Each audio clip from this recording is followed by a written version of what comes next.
अस्सलाम वालेकुम बेटा। बेटा आज हमने पढ़ना है इम्पल्स। ठीक है बेटा, इम्पल्स क्या होता है? हम फिजिक्स के मुताबिक इसकी डेफिनेशन सबसे पहले देखते हैं। वो क्या कहती है? व्हेन अ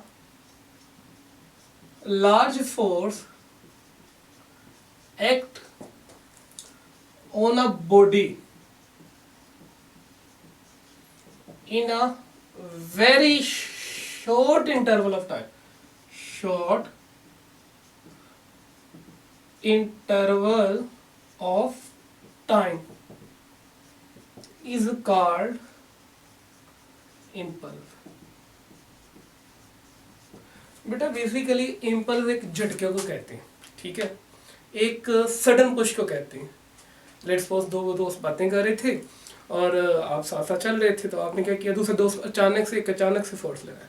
ठीक, तो इस तरह का बेटा जो झटका होता है ना हमें ना, लार्ज फोर्स, ठीक है, एक बहुत ही छोटे इंटरवल ऑफ टाइम पे लगती है ना, तो बेटा उसको हम कहते हैं इम्पल्स। ठीक है, सडन इम्पैक्ट होना। ठीक है, तो बेटा ये बेसिकली इम्पल्स होता है। तो हम इसके बारे में एक और डेफिनेशन भी अगर लिख लें तो हम कह सकते हैं the product of force and time is called impulse। बेटा अगर इसको हम मैथमेटिकली लिखना चाहे तो बड़े आराम से लिख सकते हैं। बेटा जो इम्पल्स होता है, इम्पल्स वो डिनोट किया जाता है बेटा आई से, कैपिटल आई से, और बेटा ये प्रोडक्ट होता है फोर्स और टाइम का। बेटा हमें पता है फोर्स एक वेक्टर क्वांटिटी है, टाइम एक स्केलर क्वांटिटी है। जब हम एक वेक्टर को एक स्केलर के साथ मल्टीप्लाई करते हैं तो हमें बेटा मिलता भी क्या है, आगे वेक्टर ही मिलता है। तो हम कह सकते हैं कि बेटा जो इम्पल्स हमारा है वो बेटा क्या है, वेक्टर क्वांटिटी। ठीक है बेटा, फोर तो इम्पल्स हमारे पास बेटा क्या होती है, वेक्टर क्वांटिटी। और बेटा इसकी जो डायरेक्शन होगी वो किधर होगी बेटा, जहां पे फोर्स की डायरेक्शन होगी। ठीक है, जहां पे आप फोर्स लगाएंगे इम्पल्स का भी बेटा डायरेक्शन क्या होगा, उधर ही होगा। यहां तक ठीक है बेटा। अब हम क्या करते हैं, इम्पल्स का फार्मूला एक बार दोबारा राइट करते हैं, और फोर्स की जगह बेटा अगर हम एक वैल्यू पुट करें, अभी थोड़ी देर पहले हमने पढ़ा कि जो फोर्स होती है वो क्या होती है, del P over del T. तो बेटा मैं फोर्स की अगर वैल्यू पुट कर दूं, यहाँ पे आप टाइम ही कर दें, तो बेटा आई किसके इक्वल आ जाएगा, del P over T cross T. बेटा टाइम टाइम से कट गया, तो इम्पल्स बेटा किसके इक्वल आ गया, डेल। तो बेटा देखिए, जब आप फोर्स किसी पर लगाते हैं अचानक बहुत ज्यादा, तो उसकी जो वेलोसिटी है वो चेंज हो जाती है। तो अगर वेलोसिटी चेंज होती है तो मोमेंटम भी बेटा क्या हो जाता है, चेंज हो जाता है। तो हम कह सकते हैं जो इम्पल्स होता है, इम्पल्स वो इक्वल होता है चेंज इन मोमेंटम। जब बेटा मोमेंटम चेंज होता है तो बेटा हम उसको इम्पल्स कह देते हैं। तो बेटा इम्पल्स अगर चेंज इन मोमेंटम के इक्वल होता है तो इम्पल्स का भी ऐसा यूनिट वही हुआ जो बेटा मोमेंटम का होता है। तो बेटा इम्पल्स भी मेजर किया जाता है न्यूटन सेकंड में, और इम्पल्स का भी जो डायमेंशन होगा, डायमेंशन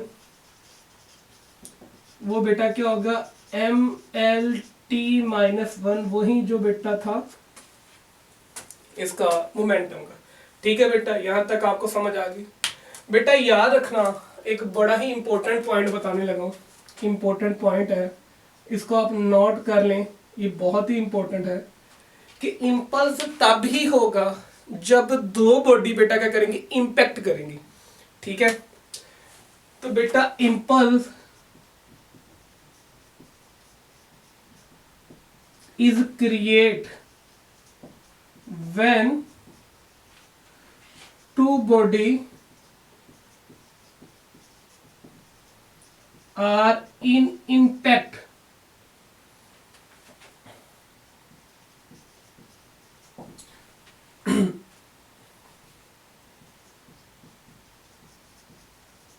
जब बेटा दो बॉडी इंपैक्ट करेंगी ना तब भी इंपल्स होगा।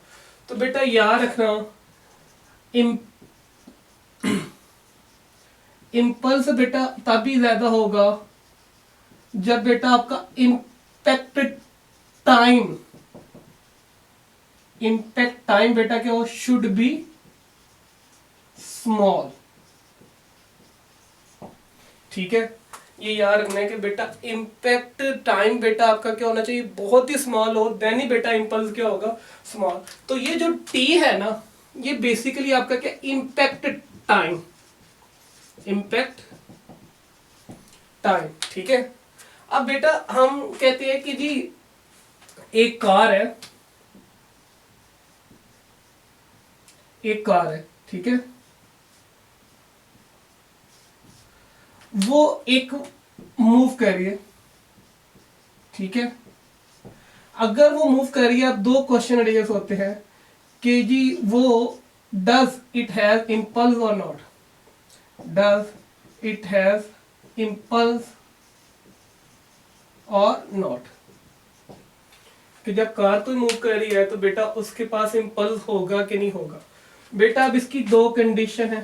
पहली कंडीशन कि अगर तो वो यूनिफॉर्म वेलोसिटी से मूव कर रही है, तो बेटा जब कोई चीज यूनिफॉर्म वेलोसिटी में मूव करती है तो उसकी वेलोसिटी कांस्टेंट रहती है, उसका मोमेंटम बेटा क्या रहता है, कांस्टेंट रहता है। तो हम कह सकते हैं कि उसके अंदर कोई रेट ऑफ चेंज मोमेंटम नहीं होता। तो इस कंडीशन में बेटा हम कहेंगे नो इम्पल्स। बेटा दूसरी कंडीशन ये है कि बेटा जब उसकी वेलोसिटी क्या हो, नॉन यूनिफॉर्म हो, क्या हो बेटा, नॉन यूनिफॉर्म। तो बेटा जब नॉन यूनिफॉर्म होगी तो उसकी वेलोसिटी चेंज हो रही होगी, तो अगर वेलोसिटी चेंज हो रही होगी तो मोमेंटम चेंज हो रहा होगा। तो बेटा हम तब क्या कहेंगे, इम्पल्स। ठीक है, तब बेटा उसके अंदर क्या पैदा हो रहा होगा, इम्पल्स। बेटा इसके अंदर एक और एग्जांपल है कि अब, हाँ बेटा एक और एक इंपॉर्टेंट नोट लिख लीजिए कि जब तक दो बॉडी इंपैक्ट नहीं करेंगी, ठीक है, तब तक बेटा इंपल्स नहीं होगा। ठीक है, अब ऐसा भी एक केस होता है, नोट कर लीजिएगा कि एक केस ऐसा भी होता है जिसमें बेटा चेंज इन मोमेंटम होता है, चेंज इन मोमेंटम होता है, बट हम कहेंगे नो इंपल्स।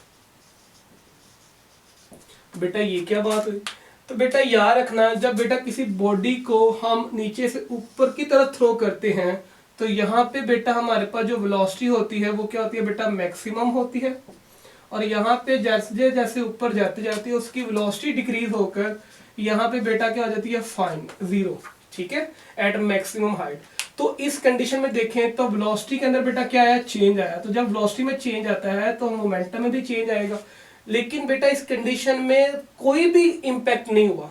ठीक है, दो बॉडी का इंपैक्ट नहीं हुआ, तो हम कहेंगे कि बेटा मोमेंटम में चेंज हुआ बट नो इंपल्स।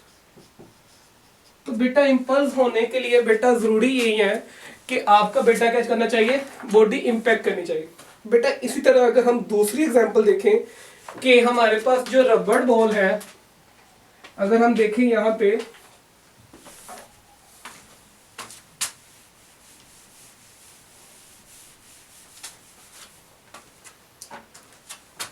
एक हमारे पास बेटा क्या है, रबड़ बॉल, रबड़ बॉल, और एक बेटा हमारे पास है lead ball.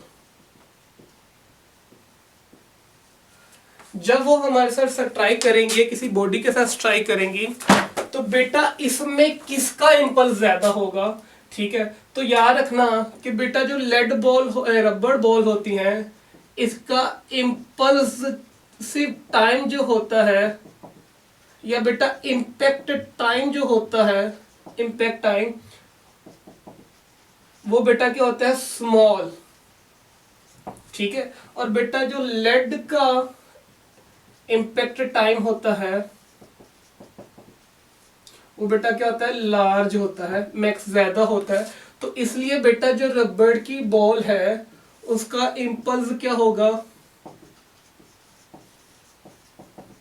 Is maximum than a lead ball. ठीक है बेटा, बेटा जिसका इम्पैक्ट टाइम स्मॉल होना है बेटा उसका ही इम्पल्स बेटा क्या होना है, लार्ज होना है। तो इसलिए हम कहते हैं मैंने large force act in a short interval of time. तो बेटा ये याद रखना है कि ये इम्पल्स टाइम है, इसका जितना छोटा होगा उतना ही बेटा इम्पल्स ज्यादा होगा।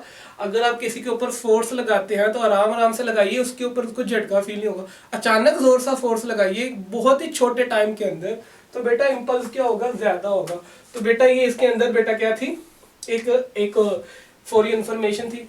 बेटा इसके अलावा जब आप हेलमेट पहन के बेटा ड्राइव करते हैं और अचानक आप गिर जाते हैं, एक्सीडेंट हो जाता है, ठीक है, तो आपको ज्यादा चोट नहीं लगती। क्यों बेटा, क्योंकि आपका इम्पल्स टाइम इंक्रीज हो जाता है, ठीक है। तो ड्यू टू हेलमेट, यहां हम लिख सकते हैं ड्यू टू हेलमेट